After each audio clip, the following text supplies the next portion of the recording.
Welcome to the Mary Potter Podcast. Our weekly magical probe into the wizarding world of flash fiction. So get ready, because we're going to be exploring tales brimming with magic and fantastical elements reminiscent of those epic fantasy films and, those best-selling series that everybody loves. Yeah, and this week we are plunging into two captivating flash fiction stories. The first one, The Prophet of the Chateau, it unveils a chillingly unique path to vengeance that is fueled by prophecy. Oh, that sounds intense. It is, and the second story whisks us away to the treacherous high seas with The Boy Who Saw Tomorrow. And in this one, we meet a young cabin boy grappling with the terrifying gift of foresight in the midst of a brewing mutiny. Mutiny, that's always a classic. Yeah.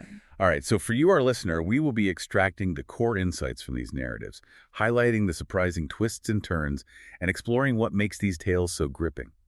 Think of us as your guides, ready to sift through the fantastical to uncover the truly fascinating. Okay, so let's dive into our first flash fiction story, The Prophet of the Chateau.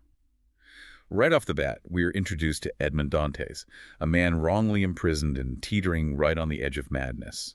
What struck me right away was just how quickly his situation deteriorates. Yeah, what's fascinating here is the emergence of his gift, right? It's not a benevolent power, not a key to his salvation or anything like that, but something far more unsettling. It's these prophetic visions that reveal the hidden sins of all those who betrayed him. Right. It makes you wonder about the author's intent here. I mean, instead of a typical story of wrongful imprisonment and the hope for freedom, we get this dark, almost Faustian bargain where the knowledge of other people's failings becomes his driving force. Yeah, it's a really chilling twist on the typical, prison break story. Right. This gift becomes his path to vengeance.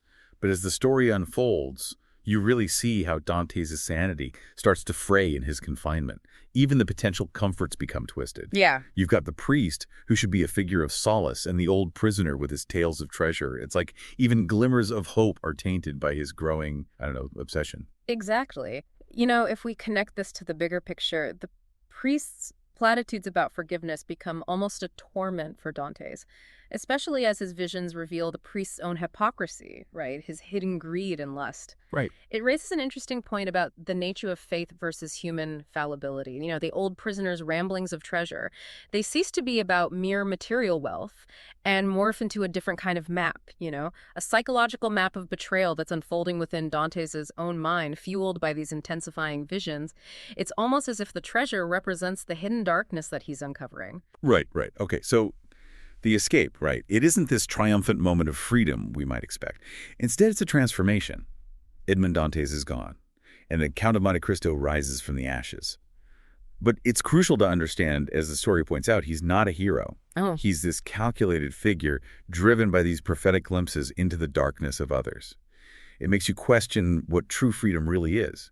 He escapes one prison only to enter another of his own making. Precisely. And initially, his primary weapons aren't the vast wealth he later amasses, but these very secrets revealed to him through his visions. Right. This raises an important question about the nature of power. In this early stage, his power comes purely from knowledge, from seeing what others desperately try to conceal. It suggests that in some ways, information itself can be the ultimate currency, even more potent than gold. And the story gives us these really vivid examples of how the Count uses this knowledge to enact his vengeance. Take the pious merchant, for instance. You'd expect his downfall to be financial ruin, some kind of clever manipulation of the market. That would be the straightforward revenge, Yeah. right? But that's not what happens. What's fascinating here is that the Count doesn't go after his finances directly. Instead, he exposes the merchant's hidden cruelty towards a discarded mistress, revealing the desperation that lies beneath his carefully constructed facade of righteousness. Yeah. It's a much more personal and devastating form of attack, striking at the core of his identity and reputation. It makes you wonder if the Count isn't just seeking retribution, but also aiming to shatter the very notion of societal hypocrisy. And then there's the ambitious sailor. The story sets up this expectation of a dramatic duel, maybe on some remote cliffside, a very physical confrontation. But again, the Count subverts expectations. The confrontation takes place in a courtroom, a setting of law and order.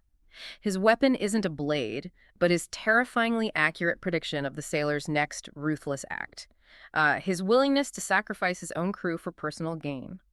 By exposing this future intent, the Count orchestrates the sailor's downfall in a way that traditional methods couldn't. It speaks to the power of foresight in disrupting even the most ambitious plans, suggesting that knowing someone's true character can be more effective than any physical threat.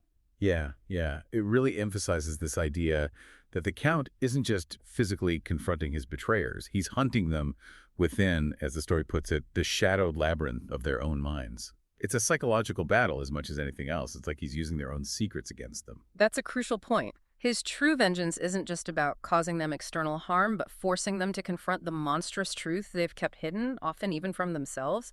This internal reckoning, this forced self-awareness, seems to be the Count's ultimate and perhaps most cruel goal. Yeah, it's a chilling thought. And the final confrontation with the priest in the confessional is particularly striking. You have this expectation of a sinner seeking absolution, a moment of vulnerability. But the tables are completely turned. The Count arrives not as a penitent, but as someone who possesses a devastating knowledge of the priest's own significant sins. The priest, who is meant to be a pillar of faith and morality, is confronted with the undeniable reflection of his own hidden darkness. This shatters his faith in a profound way, highlighting the fragility of even the most sacred institutions when faced with the reality of human weakness. So it's fascinating how the Count's amassing of wealth isn't through conventional means either. It's tied to this understanding of human nature, this ability to see through the fragile illusion of virtue. It's like his prophetic gift extends beyond just specific events to a deeper understanding of human motivation. Exactly. His visions become his most potent tool, allowing him to exploit the weaknesses and hidden desires of others. He understands that true wealth lies not just in material possessions, but in the control that comes from knowing the secrets that people desperately want to keep buried.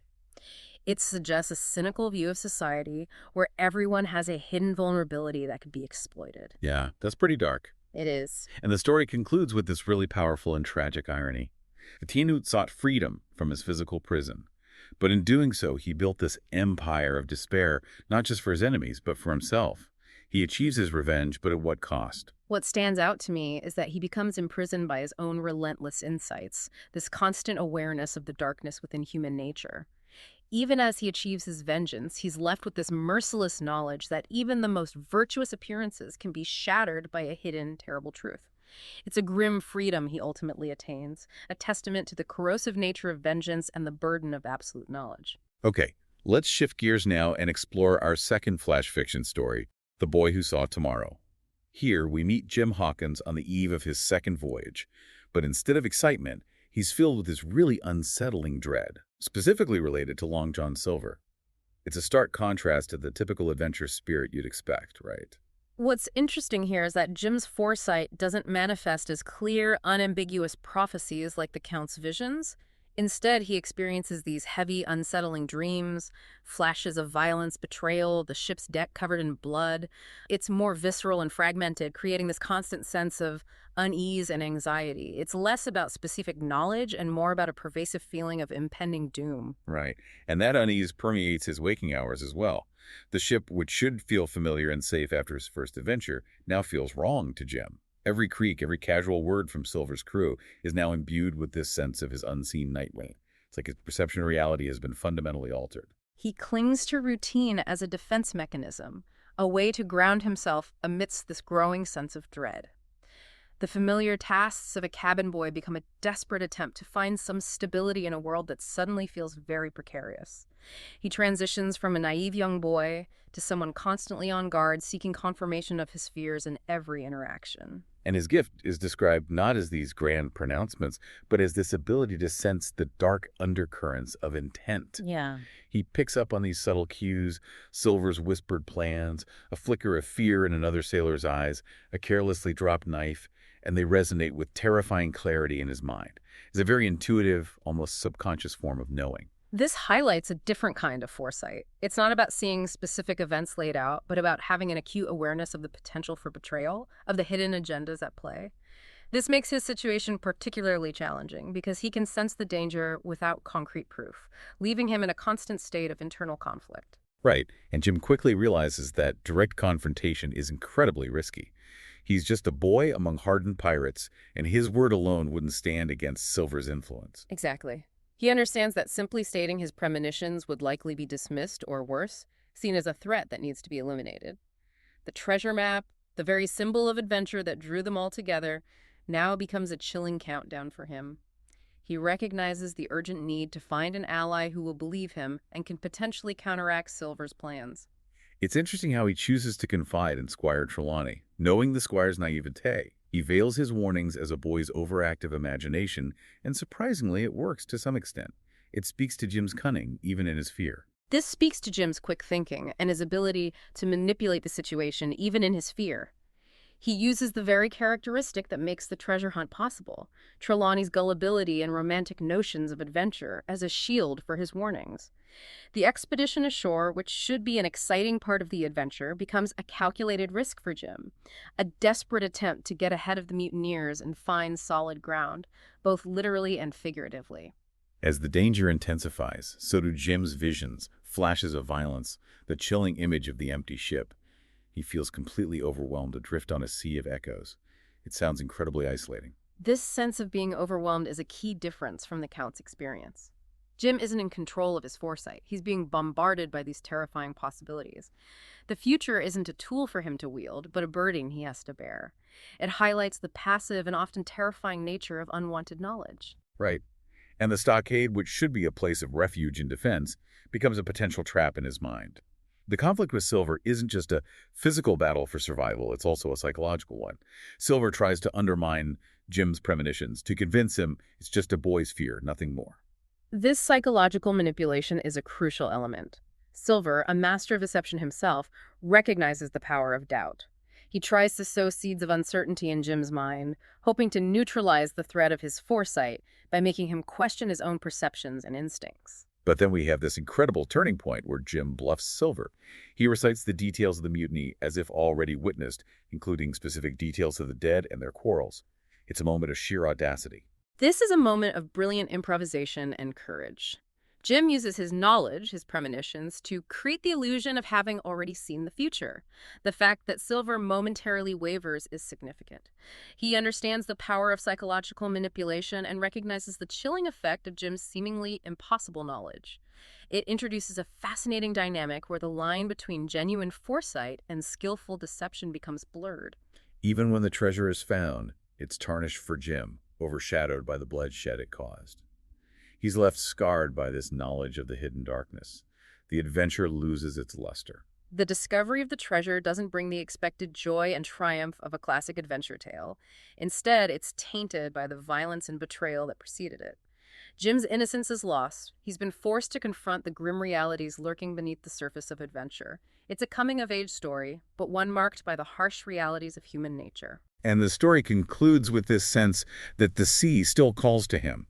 But his perspective is fundamentally changed. His true compass is no longer just the lure of adventure, but this relentless hum of dread, this constant awareness of the potential for treachery lurking beneath the surface. His gift, while it arguably helped him survive, has left him with a permanent sense of unease. He can no longer look at the world with the same naive optimism. He's forever aware of the treacherous riptides beneath the glittering surface, suggesting that some knowledge, while potentially life-saving, comes at a significant psychological cost.